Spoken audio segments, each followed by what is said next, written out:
Ben, salut mon TJ. Hello.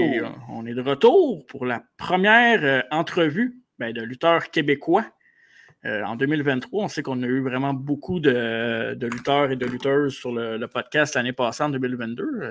Ben fier de ça, c'était notre mission. Fait que bien fier de ça. Mais cette semaine, on reçoit pour le premier podcast, première entrevue de l'année 2023, nul autre que Professeur H. Superstar, Shane Hot. Comment ça va, Shane? Ah, ça va super bien, vous autres? Super, super. Comme je disais, merci d'accepter l'entrevue en deux chaises de métal. Bien fier de t'avoir sur le podcast. Ouais, ça me fait plaisir, j'aime ça m'entendre parler. Fait que... Puis, je sais qu'on avait parlé avant, là, si jamais tu te sens plus à l'aise de répondre en anglais, il n'y a vraiment pas de problème. Écoute, ouais, ben, garde. Vas-y comme tu le sens. Puis, vous pouvez entendre, puis vous pouvez voir, là, je me débrouille assez bon en français, mais je peux te dire que je suis bien plus drôle en anglais. Alors, si des fois, il y a des blagues qui sont trop parfaites, je risque de switcher bien raide parce que, look, do it for the comedy, you know? Yep. Mais je vais faire de mon mieux. On va l'avoir. Let's go. Yes, sir. Ouais. Right off the bat, on va parler évidemment au octobre dernier à Toronto. Il y avait AW Rampage et Dynamite, tout ça. Et on a vu des lutteurs qu'on connaissait bien au Québec faire leur première apparition à AW. Comment c'était ta première expérience là-bas dans le pays de Tony Khan? C'était débile, honnêtement. C'était vraiment cool. Honnêtement, comme genre, c'est mon 20e an dans la lutte. C'est mon premier genre expérience de lutter dans une arène de 10 000 personnes. Dans le temps, quand j'ai commencé à lutter, j'étais aveugle. Et puis, je me suis fait LASIK quand j'ai eu des commotions, puis j'ai pris un break de 4 ans. Alors, pendant que je faisais ça, j'ai eu du LASIK. Et avant ça, je portais des lunettes. TJ, tu te rappelles-tu, je portais des lunettes, right? Ouais. Alors, dans le temps, je ne pouvais pas voir la foule, ni vraiment mes adversaires, comme genre, je luttais par couleur et par shape. Genre, si tu sais, je vois quelque chose qui est comme shapé de même, je peux comme le bloquer ou whatever. Mais, comme genre, je pouvais voir avec mon vision 2020, là, comme genre 10 000 personnes, c'était trippant. C'est sûr, c'était débile. Backstage, c'était bien fun. Tout le monde était chill. C'était le fun de voir beaucoup de mes anciens amis que je n'ai pas vu depuis longtemps parce qu'il y en a plusieurs dans ce locker-là que je connais depuis des années, des États-Unis ou en Europe ou whatever. Alors, c'était vraiment le cool. C'était comme une réunion entre chums, mais en même temps, c'était comme vivre des rêves aussi. Puis c'était bien cool que j'ai lutté contre Evil Uno, qui est une de mes chums d'enfance, là, on s'est dit. On se connaît depuis 20 ans. J'ai donné un speech à son mariage. Wow. À la AEW. So, c'était vraiment cool. J'étais aussi content que j'ai pas comme genre. J'ai pas essayé d'en trop faire. Mon gros cut-off, c'était un high poke. Puis, ça a pogné du hit en masse, la high poke, là, pour. Tu sais, comme. On a eu ben du hit, puis j'étais comme vraiment fier de. Qu'est-ce que j'ai fait? J'ai perdu ben du poids, je me suis mis en shape, je me suis mis en forme, puis j'étais vraiment content avec. Alors, je sais qu'ils reviennent à Winnipeg bientôt. Alors, j'ai envoyé mon CE, puis ça m'a donné un peu d'un boost de confiance. Parce que quand j'étais booké pour ça, là, je suis comme, ben, regarde, tout le monde est comme 6 pieds 6, puis Jack, tout ça. Puis moi, je suis Jack, on s'entend, mais I'm not very tall. So, parfois, je m'en doute. J'ai des doutes de moi-même, tu sais, comme genre, je suis comme, hey, comme genre, en descendant, j'étais comme, c'est juste parce que je connais du monde, ou, j'ai joué un joke sur tout le monde, comme genre, I tricked everybody. They don't even know how bad I am, puis je peux y aller. Mais, avant de lutter, le match que j'ai lutté, et comme genre, eu le feedback que j'ai eu, c'était vraiment, vraiment cool de comme être validé de même, genre, que genre, un peu comme genre, j'ai pas gaspillé 20 ans de mon carrière. Mais on a des cool trucs, on a des backstage aussi, genre Daddy Magic, Big Magic, Matt Menard a arrangé un sit-down meeting avec William Regal. C'était comme genre un mini-séminaire. Puis c'était moi, puis j'ai comme donné l'Iggy à Giordano, Stephen Maines et Zach Patterson, qui étaient mes élèves qui sont avec moi. Ouais. Bien. Alors, on a pris des chaises, puis comme genre assis, juste parlant de la lutte avec William Regal, qui était quand même vraiment intéressant. Puis par le temps qu'il était fini, là, il y avait comme 30 personnes autour de lui. Parce que là qu'il fait ça beaucoup, comme genre il travaille avec les extras pour les aider, comme genre pointer dans la bonne direction. Mais, avoir des conseils de même, c'était bien le fun. Puis je te dirais que honnêtement, c'était pas des conseils que genre je savais pas déjà. Ouais. C'est cool que c'est des conseils que je donne à mes élèves. Ouais. Et il dit la même chose. C'est comme oh, ok, cool. Mais ça, c'était comme a dream come true, comme genre être assis devant William Regal, lui poser des questions sur la lutte, c'était mind-blowing. Puis quand on regardait le show, TJ puis moi, on était là à Toronto, puis je pense qu'on s'en avait parlé, TJ, là, je t'avais dit, pour le peu de temps qu'ils ont eu, Shane avait shiné. Là, je trouvais que c'était dans les matchs dark qu'il y avait eu, c'est toi qui avais shiné le plus, parce que non, tu n'as pas eu beaucoup de temps, tu n'as pas fait beaucoup de moves, mais ton personnage est sorti du lot parce que oui, on sait que les Dark Order ont fait un peu de comédie, mais ils se sont un peu éloignés de ça, mais je trouvais que tu sortais du lot parce qu'il n'y avait pas tant de personnages qui te ressemblaient. Hein. Ben, il y avait ça et comme il y avait beaucoup de personnes qui genre ont juste ils ont allé là-bas comme je dois être le meilleur lutteur. C'est ça dans leur tête. Ouais. Donc, je dois me démarquer comment je suis bon dans la lutte, dans les rings, tu sais, mon super kick, mon gros spot, whatever. Puis j'ai pas cette but-là parce qu'après 20 ans et un dos cassé et genre 9 commotions, il n'y a aucune chance que je suis capable de faire des stunts, des cascades comme mieux que les autres. Là, alors, il fallait que je trouve qu'est-ce qui était unique pour moi. Et être unique pour moi, c'est comme plus comme il faut que je lutte intellectuellement.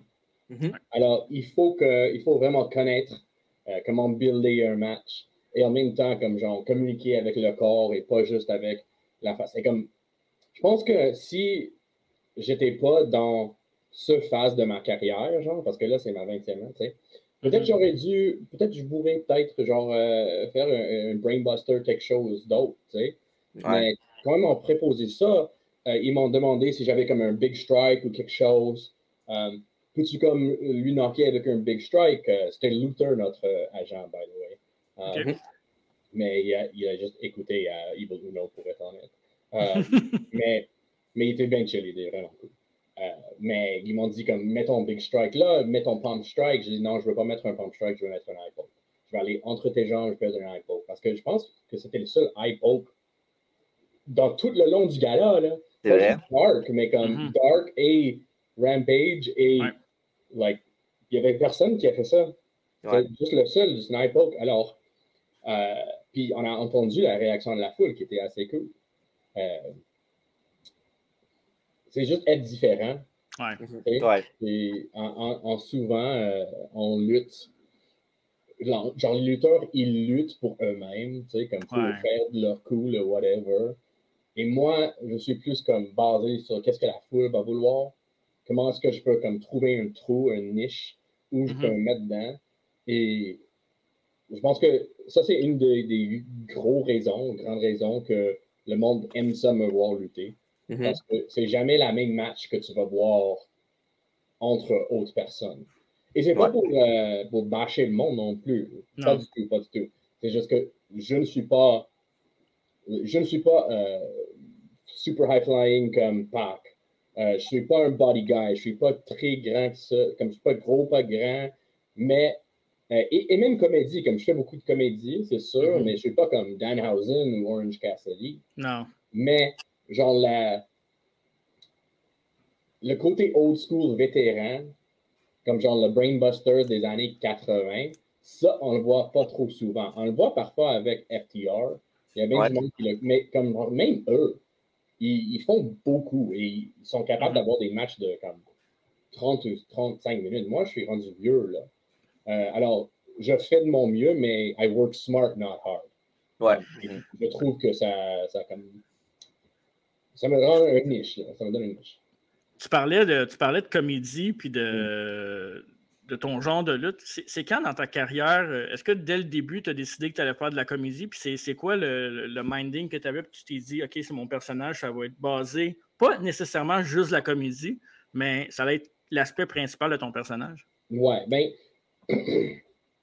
honnêtement, une des gros raisons, c'est que j'étais entraîné par Beef Wellington et Sami Zayn à la IW Dojo qui faisaient tous les deux du comédie. Alors, c'est sûr qu'il y a une influence là. Je trouve que il n'y a pas grand monde dans la lutte qui peut bien faire du comédie.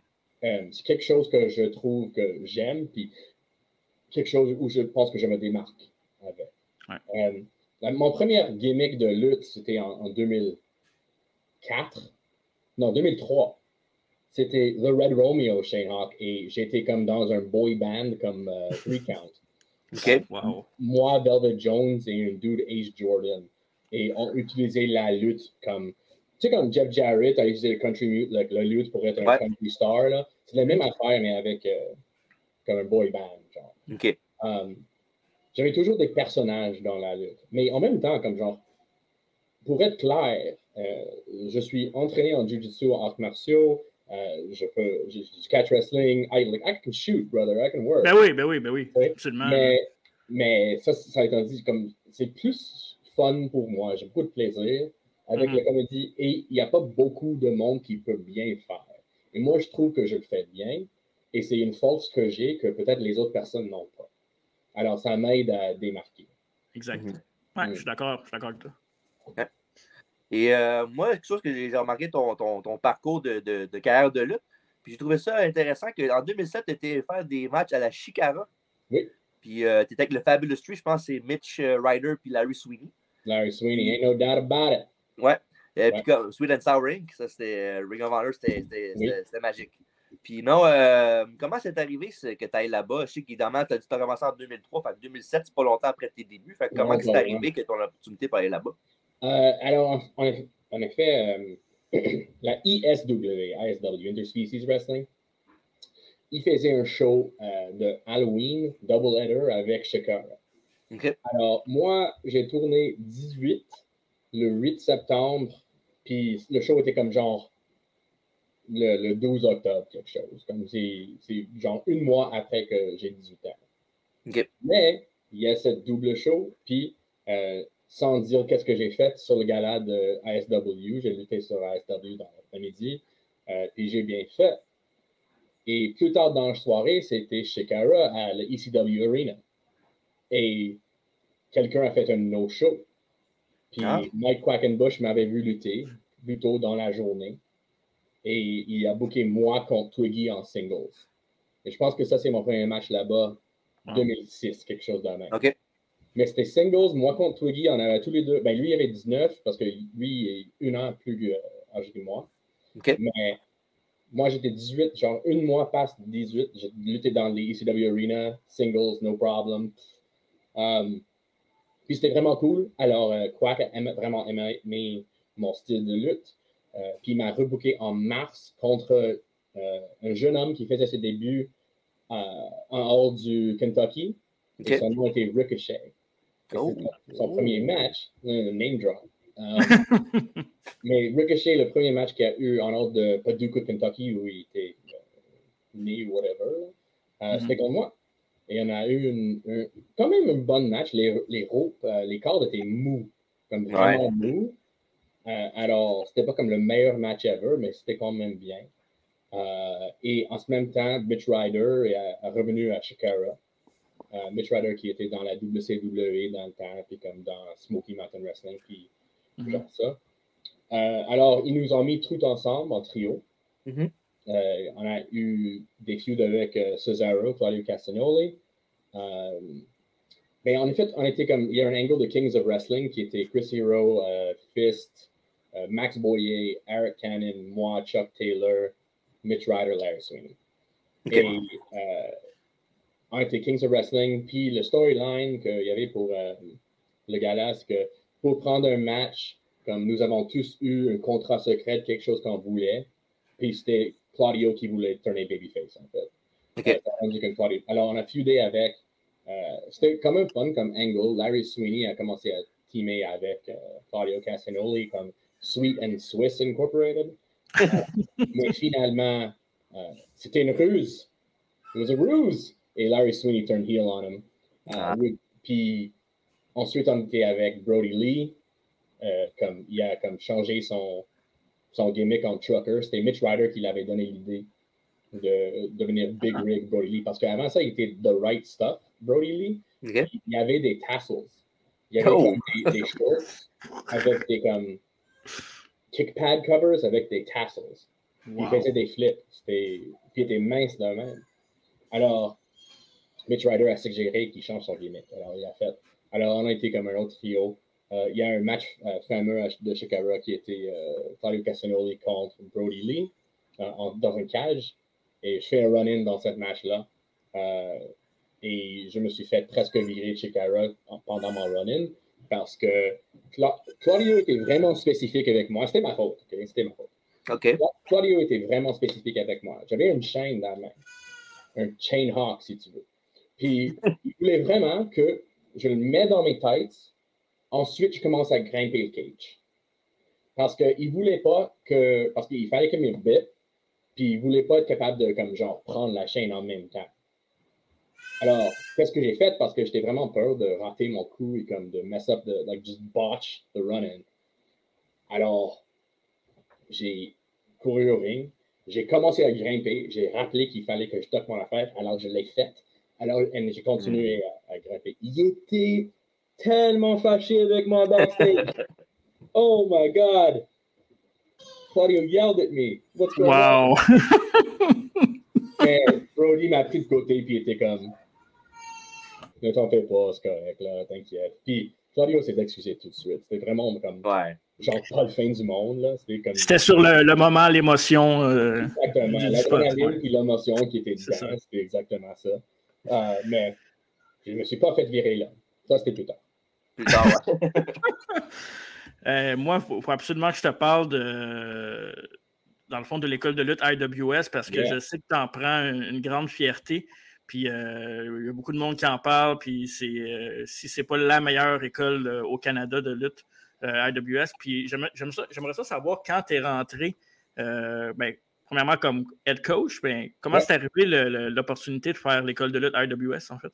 Alors, comme j'ai dit, j'ai entraîné dans l'école de lutte IWS dans le temps. Ouais. Before les connaissances. En 2014, Nani m'a demandé si je voulais recommencer l'école. J'ai enseigné au Torture Chamber pour une bout. Et j'étais comme assistant, mais j'enseignais plusieurs personnes au Torture Chamber. De là, je voulais avoir mon propre école. Alors, c'est ce que je fais. Alors, Manny m'a approché, m'a demandé si je voulais le faire. Je voulais le faire. Alors, on a ouvert ça en 2014.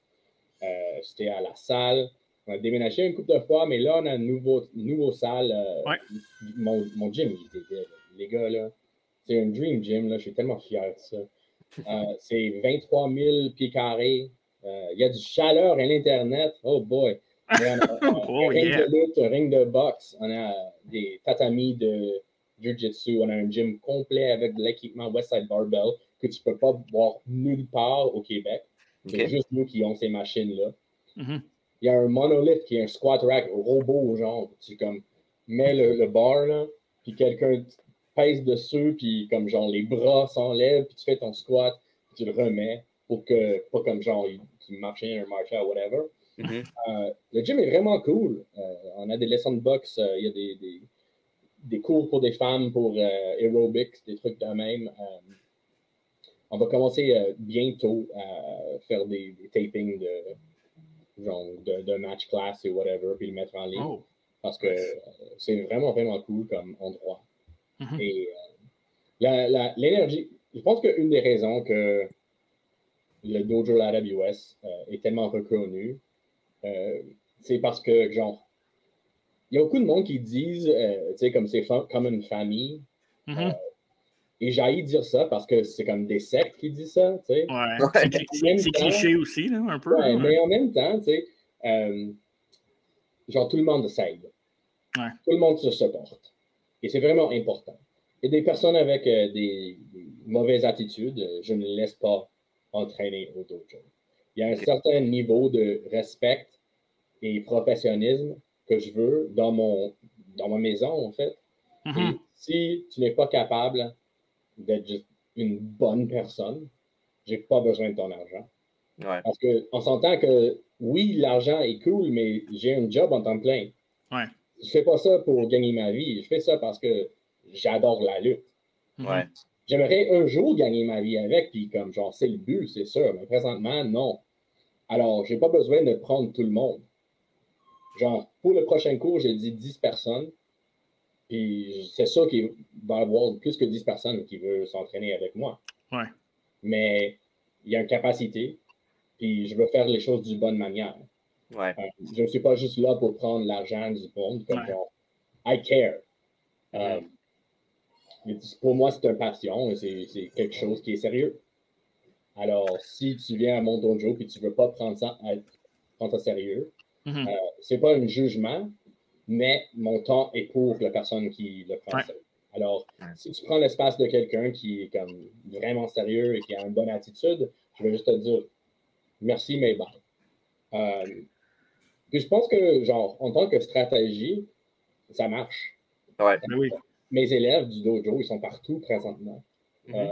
On a bien des lutteurs qui, comme j'ai fait une annonce aujourd'hui, et c'est vrai que mes gradués ont été à WWE, AEW, en Europe, partout, comme genre autour des États, le Canada, même en faire, comme genre à chaque province en Canada.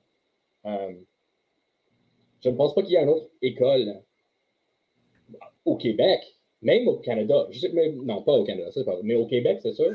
Il n'y a pas une autre école qui peut dire ça. Ouais. C'est pas possible. TJ, avant que tu poses ta question, j'ai une sous-question par rapport à l'école. Quelqu'un qui veut sérieusement devenir lutteur ou lutteuse, puis qu'il se dit AWS, c'est la meilleure école, j'ai le goût de m'entraîner là. C'est quoi les conseils que tu as à donner pour peut-être avoir un certain succès, pas nécessairement international, mais d'avoir un, tu sais, de bien faire les choses même localement, si on peut dire? Les yeux ouverts, bouche fermée, oreilles ouvertes, humilité. C'est vraiment important d'être humble. Pas au point que comme tu t'apprécies pas, mais le monde n'aime pas les gens qui se vantent avec du quoi, tu sais. Alors, just be professional, c'est vraiment ça. Soyez professionnel. Moi, je traite ça comme c'est un job. Et quand tu vas à job, you carry yourself a certain manner, you know? Si tu veux rester fan, ça c'est OK aussi.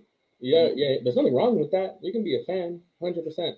But pour moi, c'est vraiment l'attitude. Puis moi, honnêtement, je préfère quelqu'un qui a aucun athlétisme, mais a une bonne attitude, à l'inverse. Et si tu as une bonne attitude, puis tu es mon élève, c'est sûr que moi, je vais aller au fin du monde pour t'aider. Cool ça.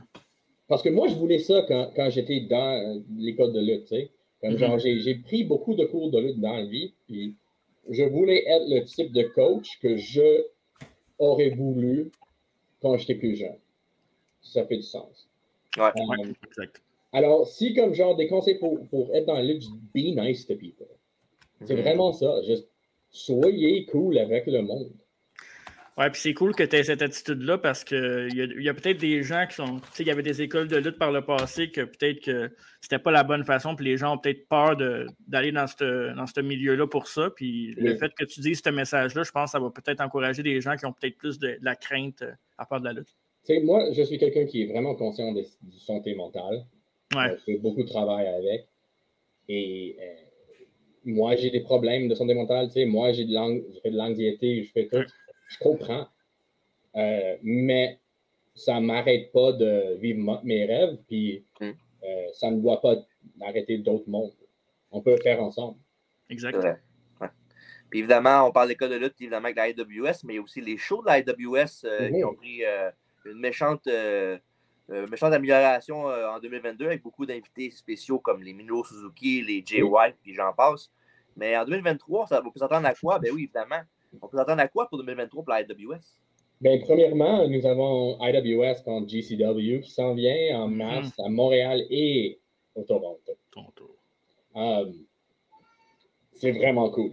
Je suis vraiment down avec le projet. Il y a on a des idées de fou. I'm excited, guys. Je ne peux pas comme les dire, là. Je ne peux pas te dire c'est quoi. Non. Même pas un scoop, même pas un. Achète les billets, tu vas voir. Ça, c'est le scoop. Mais nous avons des shows bookés pour l'année au complet au Bain Mathieu. Alors, genre, ça me donne. C'est sûr que là que j'ai une année de date, ça me donne la chance de booker des storylines plus longtemps. Ouais. We got some good shit. Nous allons faire Olympia encore. Tant qu'invité, garde. Personne ne croyait qu'on aurait eu Minoru Suzuki. Ouais. Personne ne croyait avoir le champion de la New Japan Pro Wrestling, Jay White, en independent show in Montreal. Le monde n'y croyait pas. C'est gros. Mais on l'a fait. Ouais. Le monde n'y croyait pas qu'on aurait eu Rey Mysterio dans un ring d'IWS. On l'a eu. Disons que il y a des trucs. Oh boy, it's gonna be good. So, si tu aimes pas la lutte, viens pas au gala. Parce que honnêtement, genre, à chaque année, tu peux voir le progrès de la IWS depuis 2014 quand j'ai commencé là. À chaque année, ça va de plus en plus au top. Et là, comme genre, moi et Manny, on veut. L'année qu'on vient d'avoir va sembler petit en comparaison de qu'est-ce qu'on va faire. Okay. C'est tout ce que je veux dire. Okay. Mais aussi, les 25 années, le 25 anniversaire de la IWS s'en vient. Ça, c'est l'année prochaine, hein, c'est ça? Ça, c'est l'année prochaine, 2024. Ouais. Alors, c'est ça, c'est quelque chose de spécial va arriver. Et ça va pas être la semaine d'avant qu'on annonce quelque chose. Parfait. On va être dispo de quel bon tease! Wow! J'adore ça. Ouais. Ben, on va finir avec nos questions à rafale, si tu veux bien, Superstar Sherlock. C'est des questions vraiment banales, mais qui peuvent être intéressantes pour ceux qui connaissent moins. Donc, le meilleur show que tu as vu live en tant que spectateur de lutte? Show que tu as assisté? Honnêtement, pas parce que je peux comme complètement le rappeler, mais mon premier gala de lutte ever, était Survivor Series 97. Voilà. Le Screwjob était mon premier gala live. Mon père me l'avait amené. Puis moi, là, j'étais pas un Brett guy ni un Sean guy, j'étais les deux. J'adorais les deux. Oh. Mais j'avais comme genre 8 ans, là. 8 ou 10, quelque chose, tu sais. Comme j'étais pas vieux, là. Je suis né en 88, alors. Ouais, j'ai 9 ans. Alors, moi, j'avais des pancartes pour Brett et Sean. J'avais une pour chaque. Puis là, le Screwjob arrive, puis mon père a compris tout de suite. Et il m'a pris par le main, puis il était comme, on s'en va, let's go. Et moi, j'étais comme, pourquoi? Je comprends pas. Il était comme, non, on y va. Puis il m'a comme sorti de là tout de suite. Parce que déjà, le monde, il comme, genre, calissé de quoi dans les corridors, puis tout, comme, genre, le riot commençait. Mais lui, il savait, comme, go. Mais, je peux quand même comme envisionner la scène puis tout. Puis j'étais vraiment jeune, tu sais, alors ça m'a marqué, c'est ça. C'est un bon choix, là. C'est pas mal le plus gros show, un des plus gros shows de l'histoire de la lutte, là. Nous autres, on en parlait récemment. Voilà. C'est l'homme aussi, c'est spécial. Ouais. Je l'ai manqué, celle-là. Deuxième question, qu'est-ce que la série ou film préféré de Shane Hawk? Ou, en parallèle, qu'est-ce que tu écoutes comme musique ou ton groupe préféré de musique? Donc, 2 questions. Série, film, puis musique. Oh, série de film? Ben, une série ou un film, tu sais, que tu aimes bien. Ben, hier, j'ai écouté The Menu sur Disney+, et j'ai vraiment aimé ça. Ouais, c'est vraiment bon. J'ai vraiment aimé ça. C'est pas comme une série, mais mon genre de film, mais comme mind-bending. Very twisty, psychological thriller, that kind of thing.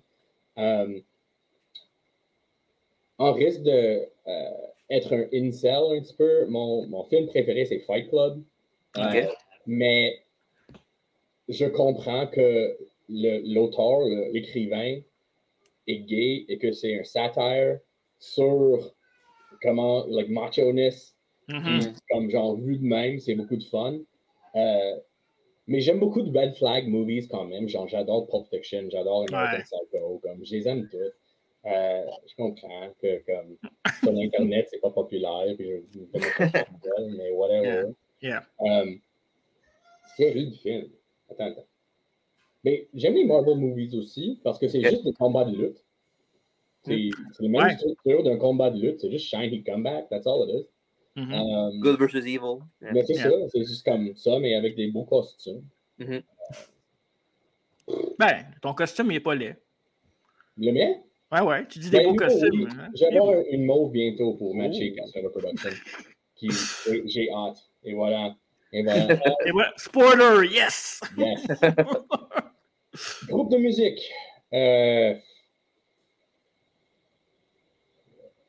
Attends un peu, laisse-moi voir. Là. Sûrement 90s, non? Dans les années 90. J'aime les 90s, comme j'aime le 90s rock, mais j'aime aussi le rap. J'aime beaucoup le rap, mais j'aime aussi le metal. Présentement, j'aime beaucoup The Northern Boys. C'est un groupe irlandais de vieux monsieur qui rappe comme ils sont jeunes. C'est vraiment drôle. J'aime beaucoup Childish Gambino, mais j'aime aussi NoFX, Misfits. Un peu, là. Je vais checker mon iTunes. C'est Tech9, comme rappeur, j'aime beaucoup. J'aime quand même le vieux ICP et Twisted. C'était fun. Flatbush Zombie, j'aime beaucoup. J'aime beaucoup de covers de comme like Punk Goes Crunk or Punk Goes Pop or trucs de pop and rock covers of stuff. And then there's classics. I like classics too. I'm a big nerd. What can I say? C'est pas mon série de films ni de musique qui me démarque, c'est que je suis un fan fini de Magic the Gathering. Ah, ok, ouais. Ok. Je joue depuis mon enfance et pour de vrai, je suis un vrai. A wizard? Oh, I'm a wizard, Harry. Je suis more of a Ron, anyway. Mais, ouais, depuis mon enfance, Magic the Gathering, so, genre, just promoters out there will wrestle for Magic cards. Pas de la merde, là. Du bon affaire. Okay? Je suis connaisseur, mais quand même, will wrestle for Magic cards. Mais ça répond à ton question, mais oui. fun fact quand même. Ah, good, j'aime ça. C'est moi, là? Ouais, c'est à toi, je te laisse. Ben, si, mettons, exemple, je te dirais, le Shane, tu vas avoir un road trip de plusieurs heures avec 3 lutteurs ever que tu as voyagé avec, ça serait qui? Okay. Oh, j'ai le droit. Tu as le droit de prendre n'importe qui que tu as voyagé avec. N'importe qui.